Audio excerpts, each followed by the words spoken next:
So welcome dear student in the second part of the chapter 3 pair of linear equation in two variable sequence where we are doing important question chapter wise. So I will drop the link in description box for the all chapters important questions for class 10 and 12. So we will start from the question number 3.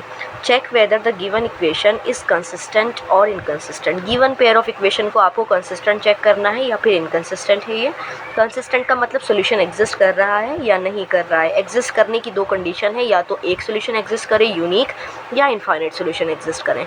तो आपको बताना है अगर consistent निकलता है तो आपको x y calculate करने हैं substitution method से, elimination and graphical method से. अच्छा, ग्राफिकल आपको नहीं लगाना है, इसमें आपको सिर्फ नेचर ऑफ ग्राफ बताना है.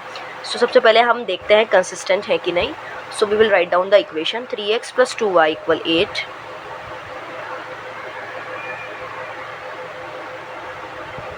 and second equation is 6x - 4y = 9.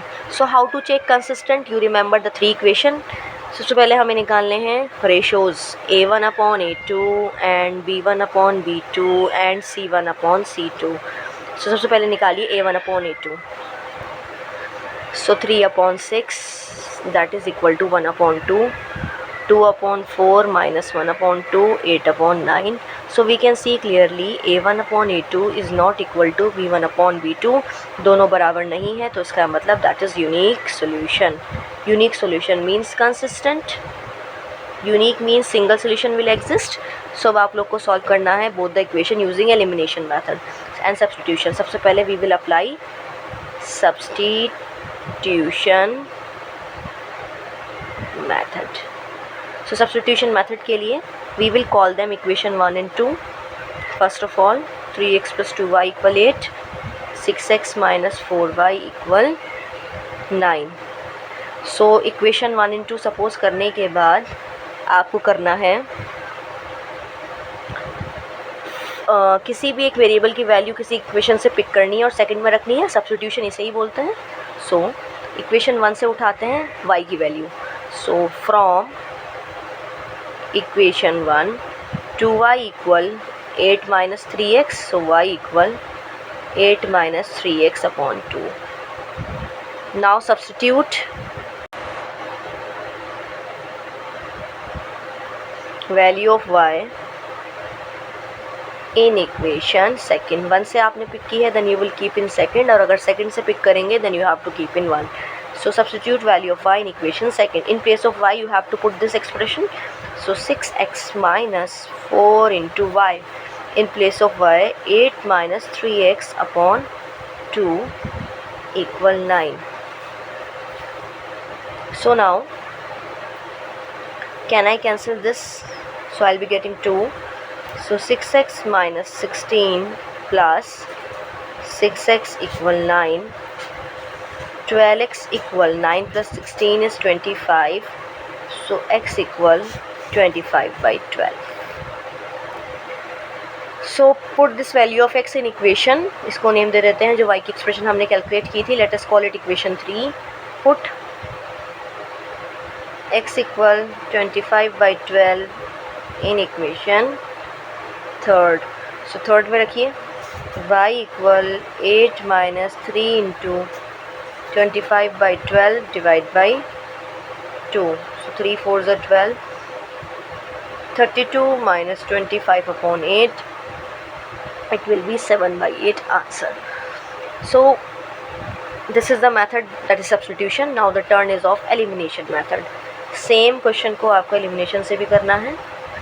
So elimination method, what we do in elimination, we eliminate one of the variable from both the equation and then find out the remaining one. So elimination method के लिए सबसे पहले we will find out the equation 3x + 2y = 8. We have to write just like this 6x - 4y = 9. अब हमें क्या करना है, coefficient for example हम बना रहे हैं y का same. So y coefficient is 4 here. So देखो सिंपली हम क्या कर सकते हैं, यहाँ 4 है तो यहाँ 4 बनाने के लिए सिर्फ इक्वेशन 1 को 2 से मल्टीप्लाई करें, दैट इज़ सफिशिएंट. वैसे आप करने को 4 इधर 2 इधर भी कर सकते हैं, but if you are good in the practice तो आप लोग डायरेक्ट भी ऑब्जर्व कर सकते हैं. There is 4 in second equation, so we have to make 4 in numerator. That is the basically the first equation, not numerator here because it's not the fraction. So 2 3s are 6 plus 2 2s are 4 and 2 8s are 16.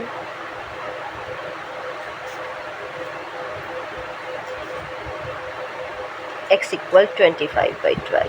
C x equal 25/12 दोनों method से same आ गया है. Now we have to eliminate x, so multiply equation 1/2.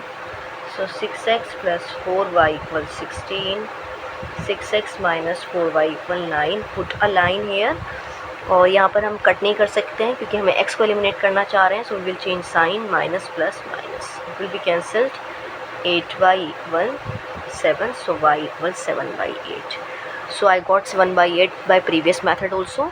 सो हमें मिल गई है x और y की वैल्यू. तो दोनों मेथड से हम लोगों ने शो कर दिया है x और y फाइंड आउट कर लिया है. Also find the nature of graph.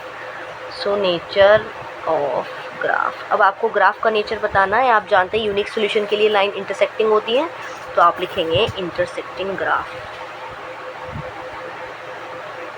If lines would be parallel, so no solution होता, सो ग्राफ पैरेलल होता.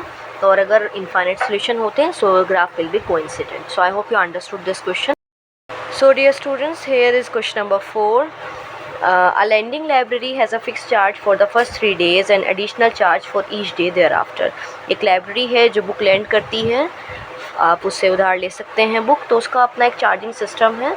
What is the charge process over there? वो चार्ज जो करते हैं, फिक्स चार्ज करते हैं 3 दिन के लिए, यानी आपके 3 डेज़ के लिए जो चार्ज है वो फिक्स है. उसके बाद अगर आपने 3 दिन से ज़्यादा बुक रखी तो ईच डे का आपको एक्स्ट्रा पे करना पड़ेगा. Right. So according to the question here, question में क्या बोला गया है? क्वेश्चन में बोला गया है कि सरिता को 27 रुपीज़ देने पड़ते हैं अगर वो 7 डेज़ के लिए बुक रखती है, वाइल सूसी को 21 देने हैं. If so let us suppose that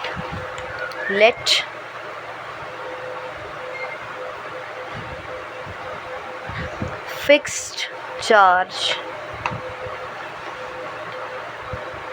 be rupees X and additional charge each day thereafter, यानी 3 दिन के बाद जो हर दिन एडिशनल चार्ज लग रहा है वो y है हमारा. According to question, if you remember in our first case, the first girl was सरिता, उसने बुक रखी है 7 डेज़ के लिए. सो आप समझ गए हैं, अगर 7 डेज़ के लिए बुक रखी है तो 7 में से 3 डेज़ का तो फिक्स हिसाब था उसका, जो फिक्स देना था उसे. लेकिन जो बचे हुए 4 दिन हैं, उन 4 दिन का चार्ज अलग अलग एक एक दिन का बढ़ता चला जाएगा. सो दैट मीन्स उसको जो 3 दिन का देना है उठाकर वो x रुपीज़ देना है मिलाकर. लेकिन 3 दिन के बाद जो 4 दिन बच रहे हैं, उन 4 दिन में ईच डे उसे y देना पड़ेगा. यानी अगर एक दिन का y है तो 4 डेज़ का 4y हो जाएगा. तो टोटल चार्ज हो गया है सरिता के लिए x + 4y, और उसकी वैल्यू जो बराबर बैठ रही है वो 27 रुपीज़ की है. नाउ 21 रुपीज़ सूसी ने दिए हैं फॉर 5 डेज़. अब आपसे कहा जा रहा है 5 डेज़ के लिए. सो 5 डेज़ का मतलब है 3 डेज़ का तो फिर से फिक्स, लेकिन जो 2 डेज़ एक्स्ट्रा बच रहे हैं उन 2 डेज़ में ईच डे का एक्स्ट्रा y है तो 2 दिन का हो जाएगा 2y. So that means x + 2y = 21. So I can use elimination directly, it will save our time. So from 1 and 2, using elimination method, x + 4y = 27, x + 2y = 21, minus minus, and then it will be 4 - 2 will be 2y. I'm not cancelling it. 27 - 21 is 6, y = 3. Put y = 3 in equation second. X + 2 × 3 = 21, x + 6 = 21, x = 21 - 6, it will be 15 rupees 15. So I can see जो fix charge है 3 days का 15 है, आप लिख दीजिएगा. Hence fix charge for 3 days is ₹15 and the each day thereafter charge will be ₹3. So I hope you understood this question. In our next coming videos we'll be discussing the remaining questions. Thank you so much.